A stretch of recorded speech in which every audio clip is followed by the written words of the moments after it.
what is pricing? Because I think probably not, maybe there's 2 or 3 people who would agree on what the heck pricing is here, but not many. A lot of people say it's the price tag. Yes, but I think that's 10% of the answer. I believe price level, as represented by a price tag or whatever, is an output. And the inputs to pricing are the value of what you're offering, sometimes net value, sometimes gross value, it depends. I've seen both cases that seem to determine price level. Competition, brand, and pricing capabilities. And I think most people leave branding out of this, and I think that's particularly important in software. What do I mean by branding? I mean, brand, in my humble opinion, drives price when it addresses something you can't tell by yourself. What do I mean by that? We did a piece for the United States Postal Service, and we basically were asked, gee, could they raise the price of the cent by 2 cents, the price of the stamp by 2 cents? First time they did that. And the answer was yes. Along the way, ran into an interesting point, which was that a lot of bulk mailers were using first-class stamps, even though they didn't need to. They could have used bulk mail insignia, as it's called. So why were they doing that? We did some interviews, and it turned out that all of you are very brand sensitive when it comes to your mail. You show up at home, there's a stack of mail this thick, you don't have the time. And the first thing you do is you throw out all the bulk mail insignia. So that's why your bank or a credit card solicitation or anyone else who's soliciting you will squander an extra 10, 13 cents or so on a first-class stamp, not because it gets there any quicker, because it doesn't, not because it gets there more reliably, because it doesn't. It's just basically so you look at it and you say, ha, this is not junk mail, or at least until you open it. So we think brand is incredibly important to pricing. And finally, pricing capabilities, I think, are very, very important. That might be a billing capability, it might be a back office capability.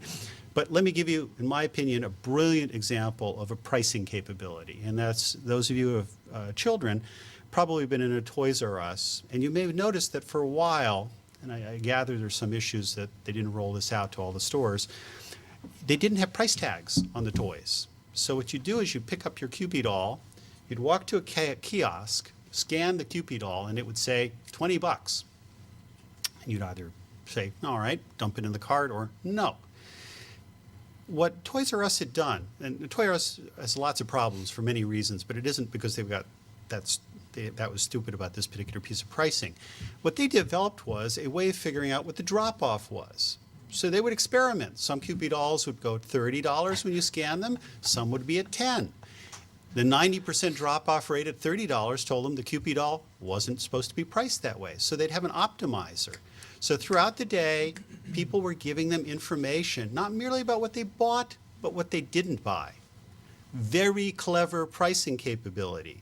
And on the web, the nice thing about it is you guys can often come up with very clever pricing capabilities. So for instance, we recently worked with a provider, and basically they are now buying information from Expedia and some of the other travel folks because they're an entertainment provider whose product tends to be used while people are traveling.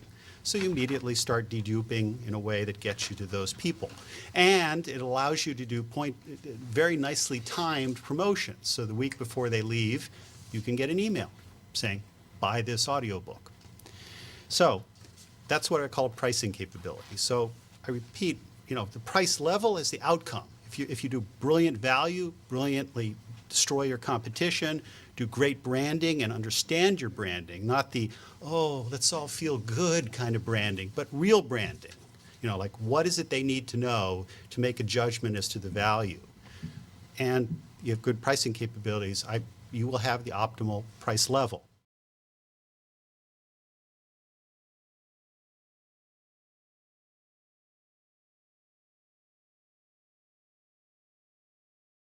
As I think about the internet and software is, it's not tangible. It's not a physical good. In the good old days, most stuff you bought, the economy was like 90% goods rather than services.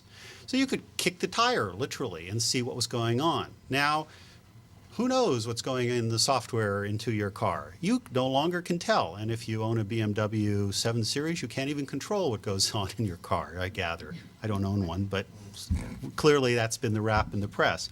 So the point is, it's not tangible, echoing what Adam said. People don't know.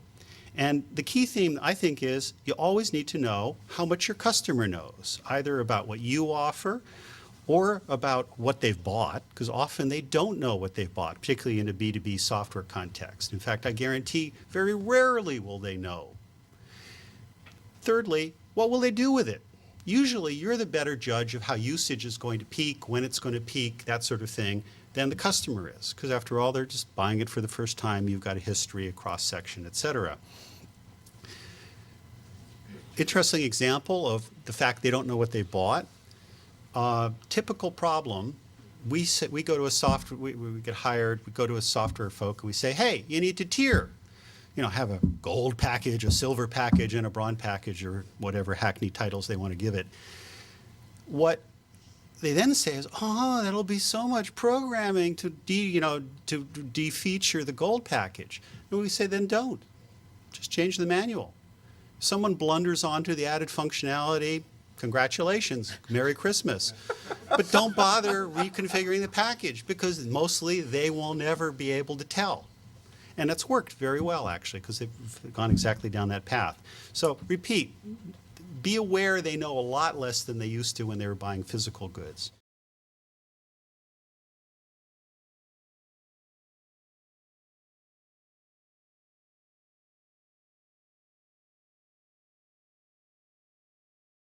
I would say the nutshell is overbundling. I mean, just 10 seconds of sort of at least our theory on bundles. Bundles are held together by glue, 4 elements of glue: price, product, promotion, and channel. So in other words, take a car, transmission plus car, same product. Usually you don't get differently quoted prices for the transmission versus the car. It's promoted by the Volkswagen Rabbit, and the channel, you buy all those things in one channel. That's what I call a hard bundle. It's linked on all 4s. But that's only a very small subset of bundles, and many people leap to that automatically. Let me give you an example of a weak bundle. You call up, make an airline reservation. At the end of it, they say, by the way, do you need a rental car? That's only tied in one way, airline plus rental car, and that is cross-promotion through channel.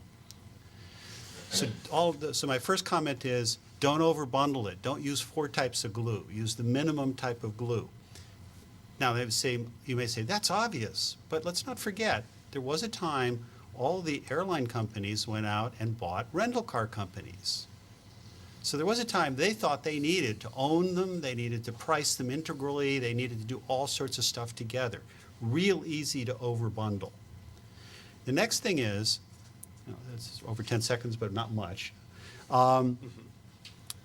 It's real easy to bundle together substitutes. A bundle should only be a set of complements. What do I mean by that? We did a piece for Verizon. They said, hey, we've got this thing called Star 69. This is so ancient, it's not secret. Star 69, that I'm ancient, so I'm not too secret either. Anyway, the Star 69, and it's not selling in most cases. And Star 69, for those of you who never used it, is you hit Star 69 and you dial back the last person who just called you. Well, it turned out Star 69 is identical in use to caller ID. So every time you stuck caller ID together in a bundle with Star 69, the average person looked at it and said, hey, I'm paying twice for the same functionality. The fact that it's software, that it really didn't cost Verizon even the fraction of a penny extra, in fact, it saved them some money to put the 2 together, does not matter. Most people today believe by getting more, somehow there's more cost, therefore they are squandering their money. So the second big problem is people stick together substitutes like Star 69 and caller ID when they should only have complements within a bundle. But isn't that where testing comes in, where you can test a certain population to see how it works versus another population, see how another bundle would work? If you have a simple product, yes. Mm-hmm. The trouble is most software products have dozens of elements that you might want to test. and the permutations explode very quickly, particularly when you also start to debundle things like training, setup, warranty, blah, blah, blah. And so not only does the software functionality itself probably blow into like 30 pieces, if it's a complex B2B piece, you then have that 30, so that's 30 times 30, a lot of permutations. You don't have enough marketing dollars to do that.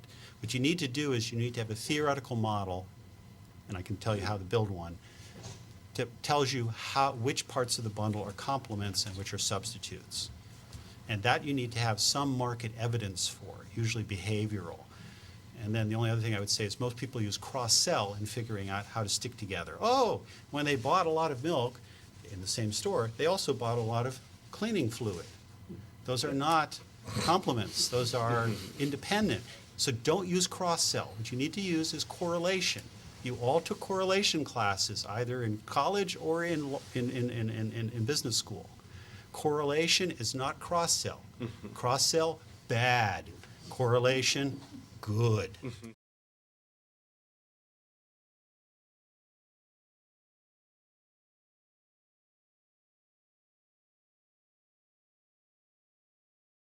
It still seems that in general in publishing, pricing models fall along two lines. Number one, we've got you, therefore we're going to try to figure out what the relationship is over a long time, or we don't know what the relationship is, but the advertiser understands it in this context, so we're going to let the advertiser figure it out. My question to you is, how does publishing move better to being able to realize different value points in different contexts along the lines of, say, the Toys R Us kiosk example that Rob gave, or what's done a lot in e-commerce for goods, where there is a lot of online experimentation, or in eBay, where there's a much better price discovery capability for goods and services. What can we do to set prices better in context, more efficiently online? Okay. Sorry.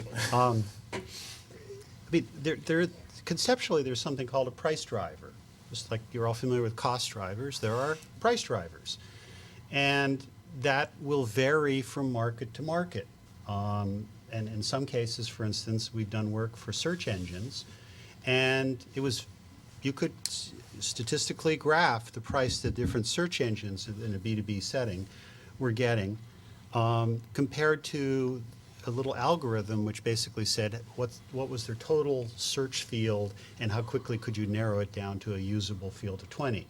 And literally that algorithm matched up statistically perfectly with the prices they were getting in the market. So even though none of those engineers, I think, had done that calculation, and I say perfectly, I mean, it was like an R squared of like 0.8, which is pretty good in the real world for non-academic, and I'm not. So the answer is need to find your price driver. The reason I was kind of shaking my head earlier, it wasn't actually because I was disagreeing with Neil on anything, it's just how people think about price drivers. There's this really stupid joke, and I'm not telling it for the humor value, which is nil of that joke, but it illustrates how a lot of people do things. Yeah, right. There's this joke where if you walk down the street, there's a guy underneath it's at night, a guy underneath the spotlight, and he's looking on the ground, and the person walks up to him and says, what are you looking for? And he says, well, I lost my keys. So they both look underneath the searchlight, and there's nothing there. And then after a while, he says, well, are you sure you lost it here? And he says, no, I actually lost it on the other end of the street, but there's no spotlight, so I can't find it there, so I'm looking here. And the trouble is a lot of people do exactly that. The data they have internally is what they think should be the price drivers. And I'm here to tell you, it's almost half the time it is something they have never measured internally. It is something like the number of insured that the insurance company has. It has been things like how quickly your search engine operates compared to another person's search engine. It has been in legal industry, it's basically how much clients are willing to pay or charge back the research costs. So if you're a law firm, you're doing antitrust, by definition, your clients have too much money. Bill them all you like, search will never cost you anything, right? You're a family lawyer, by definition, the soon-to-be divorced mom with 3, that you're representing doesn't have enough money, cannot charge back anything. So who's more sensitive to legal materials? Not the antitrust guy. So my point is, Usually someone in the company has a grasp of what that driver might be, but then everybody puts on their stupid cap and then they start looking internally where, you know, the spotlight was shining for that data. When everyone knows it's down the street. And yes, that's uglier to get, but that's what you need. Otherwise, you will get no explanatory power whatsoever from your examination of price drivers.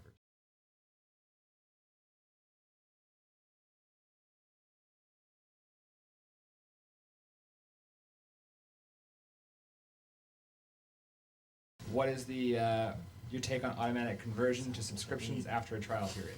Sorry, I know it's kind of a lot, but. Gentlemen? Well, maybe just, it seems to me that one thing that might be useful is not addressing the third question, but maybe more the first, which is, my opinion is that and our experience is that price structure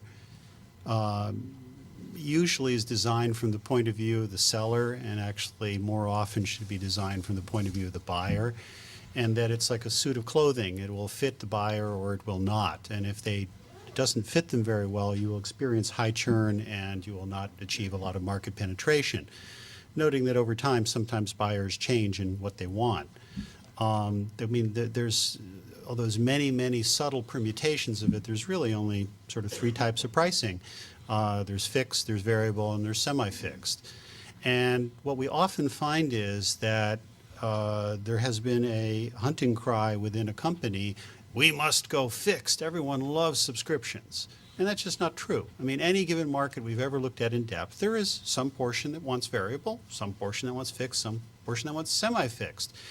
And you can usually get anywhere from like a 5 to as much as a 25% price jump in terms of price level if you suddenly give people the price structure they want. And that's usually a function of a couple of things. One of them is volume. Usually, large volume buyers want fixed prices because the law of large numbers allows them to understand fairly accurately how much they're going to be buying. Smaller customers who do not have that benefit, whose consumption may go up and down, hate subscriptions by and large, and therefore they want some degree of variability. Because there's one thing people hate is buying something and then not using it. I mean, markets really resent that. So my suggestion would be only, look and you'll find that there are subsets of a market that do all three, that want each of those three variations. And you will be rewarded for offering it to them. Whether your billing system can accommodate it, that's a different question perhaps. But nonetheless, there are people, who, like what FTC, et cetera, that will offer a billing system that you can custom tailor. But first find out what the market wants.